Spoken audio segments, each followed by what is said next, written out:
Bueno, este video está hecho básicamente para aquellas personas que están comenzando el estudio de esta materia, que es patología o anatomía patológica y fisiopatología humana, ¿sí?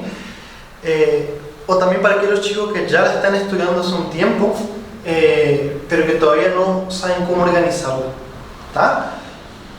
Hoy le voy a dar básicamente lo que yo considero que es el esqueleto de la materia, ¿tá? Bueno, patología es básicamente el estudio del sufrimiento del individuo, del organismo, ¿sí?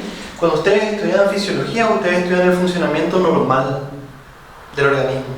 Ahora ustedes van a estudiar qué pasa cuando el organismo entra en contacto con una noxa, ¿sí?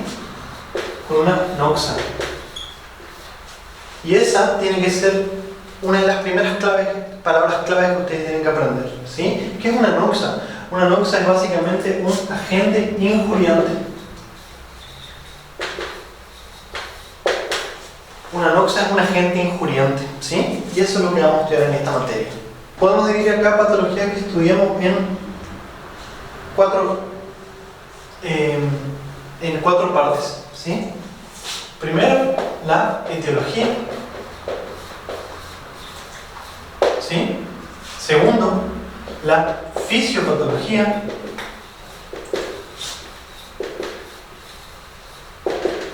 Tercero, los cambios morfológicos.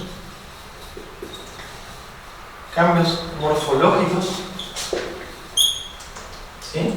Y por último, las manifestaciones clínicas.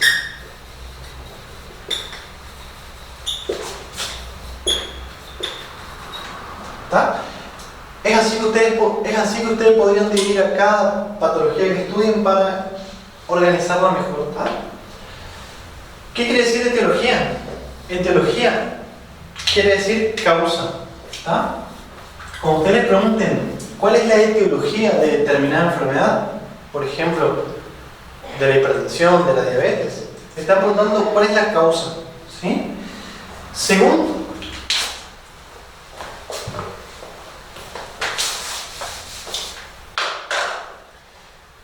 la causa de la enfermedad, podemos dividirla en dos grandes grupos. Según la causa de la patología, podemos dividirla en dos grandes grupos: patologías de causa primaria y patologías de causa secundaria, ¿tá? ¿Qué quiere decir que una patología es de causa primaria? ¿Sí? En términos médicos, quiere decir que la patología es idiopática. Idiopática, ¿sí? ¿Qué quiere decir idiopática en palabras más simples? Quiere decir que su etiología, su causa, es desconocida.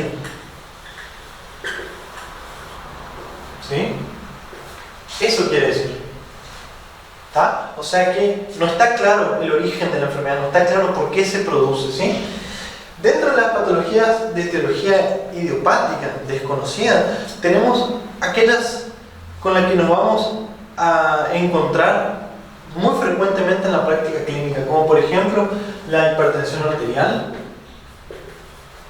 la diabetes, ¿sí? El cáncer, patologías más raras como el lupus, etc. ¿Tá? Pero fíjense, son las patologías más frecuentes de etiología desconocida, idiopática. En este grupo se cree que estas patologías se producen por una interacción entre la genética, o sea, entre lo que este individuo trae de fábrica, ¿tá?, con el ambiente. Por algún motivo, algunos individuos tienen una predisposición genética a desarrollar estas enfermedades cuando entran en contacto con algún agente ambiental, generalmente, ¿sí? Patologías de etiología secundaria. ¿Qué quiere decir cuando la patología es de etiología secundaria? Quiere decir que su causa es conocida, ¿tá? O sea que esta patología se produce secundariamente a una noxa que se conoce. Por ejemplo, la gripe, ¿sí? La gripe es producida por el virus de la influenza, ¿sí? El virus de la gripe. O por ejemplo la faringitis bacteriana, es producida por una bacteria. ¿Tá? Ya lo vamos a ver más adelante. Esa es básicamente la diferencia entre idiopático y patología de etiología secundaria. ¿Tá? Fisiopatología. ¿Qué es la fisiopatología? Para hacer una correlación con lo que ustedes estudiaban al comienzo de la facultad, es básicamente la historia natural de la enfermedad, ¿sí? Pero en términos más en términos más patológicos, más de esta materia, es básicamente los mecanismos, ¿sí? Los mecanismos por el cual determinada noxa, ¿sí? Determinada causa, ¿sí? Rompe la homeostasis de este individuo. ¿Tá? En la parte de fisiopatología vamos a estudiar todos los mecanismos que llevan al individuo a quebrar esa homeostasis ante el contacto con una noxa, ¿sí? Ya vamos a verlo más adelante con un ejemplo para que quede más claro. ¿Tá? Con respecto a los cambios morfológicos, ¿qué vamos a estudiar en los cambios morfológicos? Vamos a estudiar básicamente cuáles son los cambios, ya sea a nivel microscópicos o macroscópicos,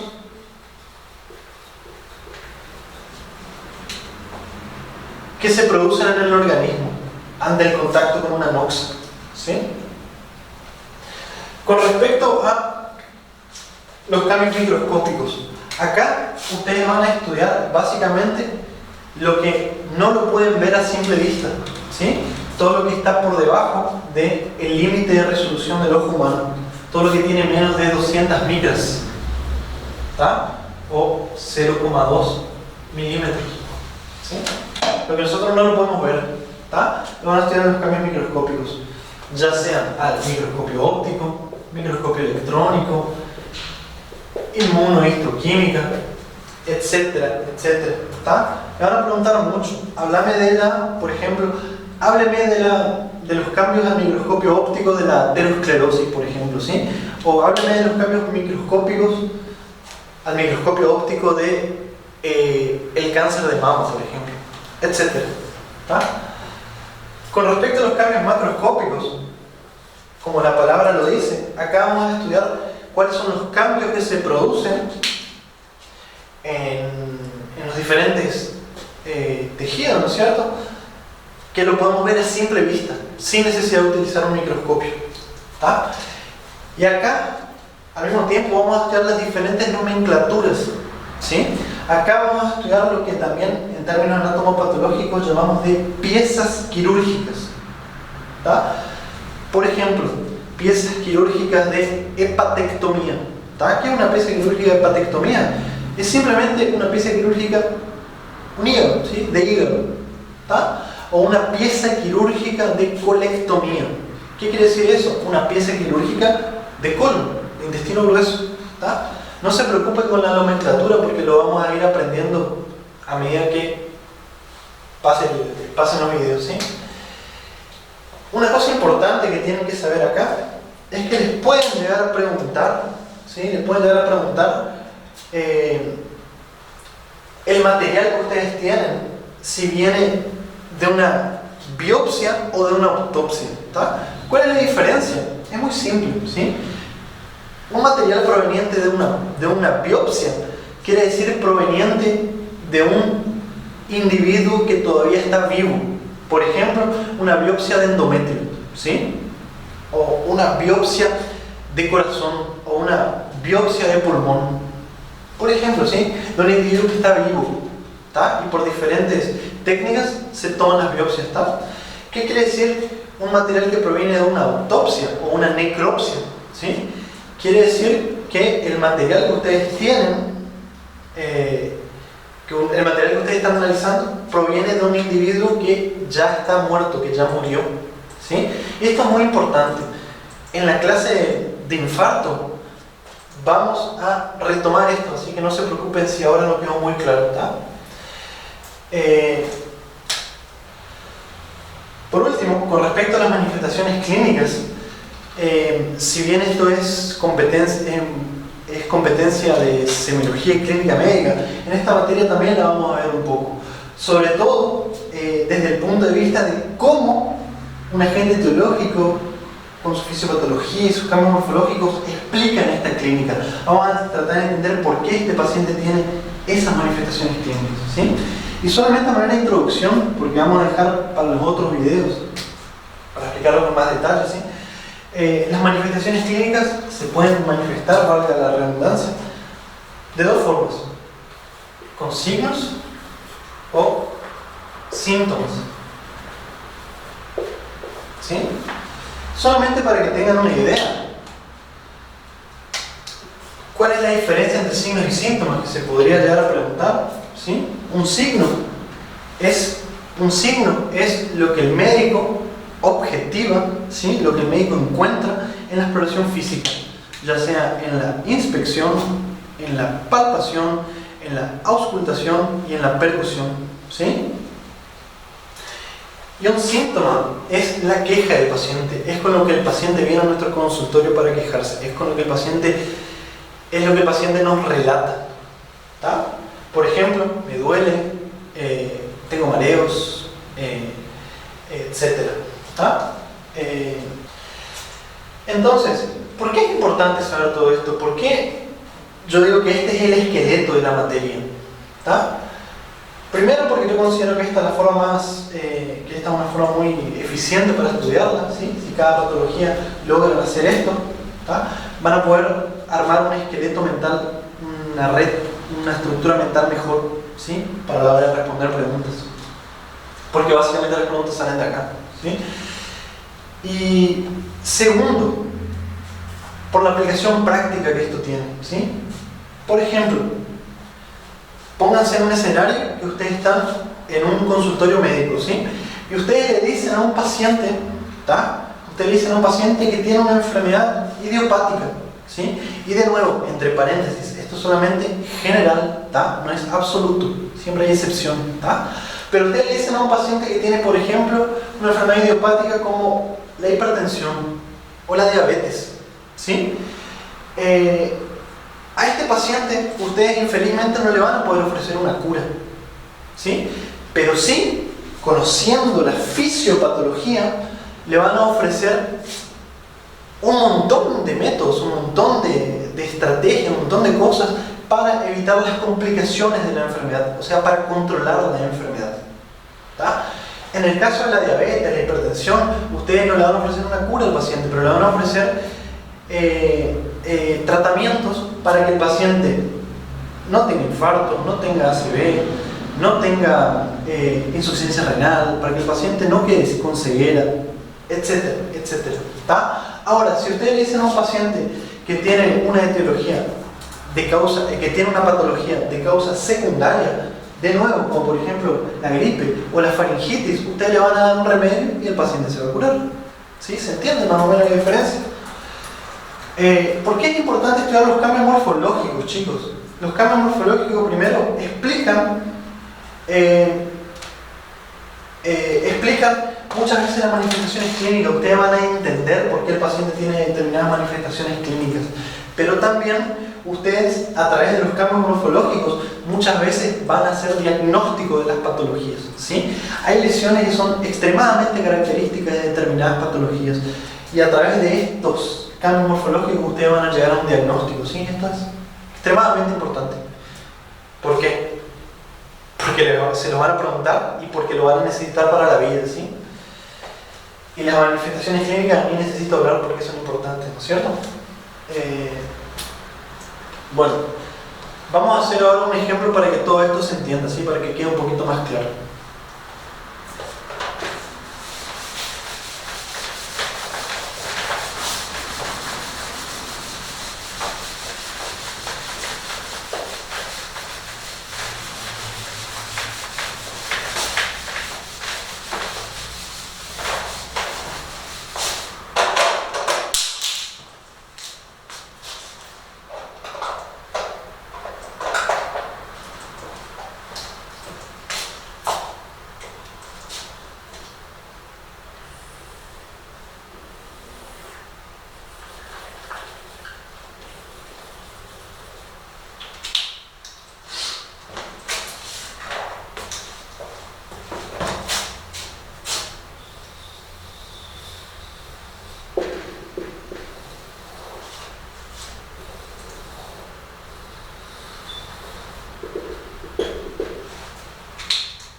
Vamos a poner el ejemplo, chicos, de la hepatitis aguda, ¿sí? La hepatitis alcohólica aguda, ¿está? Para que se entienda más o menos. ¿Cuál es la etiología de la hepatitis alcohólica aguda? Bueno, la etiología obviamente es el alcohol, ¿sí? La hepatitis alcohólica aguda es una patología de causa secundaria, cuyo agente injuriante es el alcohol. ¿Cuál sería la fisiopatología? Ante la ingesta excesiva de alcohol, el hígado responde a nivel microscópico. El hígado responde con una respuesta inflamatoria aguda, ¿sí? Ya van a estudiar ustedes más adelante que las respuestas inflamatorias agudas se caracterizan básicamente por esto: un vaso sanguíneo que está dilatado, ¿sí? O sea, vasodilatación de la microvasculatura, ¿tá? Esa vasodilatación genera un extravasamiento de polimorfos nucleares, ¿sí? En este caso neutrófilos, ¿tá? Porque es una respuesta inflamatoria aguda, ¿tá? Extravasación de líquidos, ¿sí? Imagínense si a nivel microscópico ustedes tienen entre los hepatocitos elementos que no deberían estar ahí, como por ejemplo exceso de líquido, exceso de polimorfos nucleares, etc. O sea, esto va a ocupar un espacio entre los hepatocitos. ¿Qué va a ocurrir a nivel macroscópico, chicos?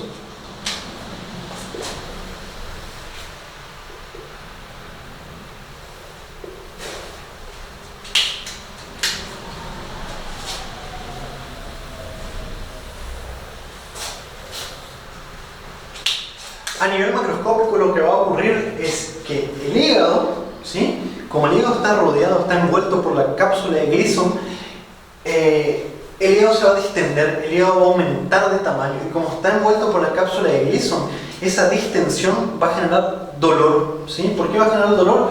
Porque la cápsula de Gleason se distiende de manera aguda, ¿tá? Y los receptores del dolor están en la cápsula de Gleason, ¿sí? El exceso de elementos entre los hepatocitos va a aumentar el tamaño del hígado, va a hacer que los bordes queden rojos, ¿sí? Que el hígado aumente de tamaño, ¿sí? El hígado aumenta de tamaño. Esto hace que con diferentes maniobras semiológicas se lo pueda palpar, y encima como esto está distendido, como la cápsula de Gleason está distendido, cuando nosotros palpamos esto va a generar dolor, ¿sí? En términos muy generales es así más o menos que vamos a estudiar a cada patología. Bueno, finalmente, espero que les haya gustado, espero que se haya entendido, ¿sí? Si les gustó, por favor, compartan el video y continúen siguiéndome. Es así que vamos a estudiar a cada patología dentro de esta materia, ¿sí?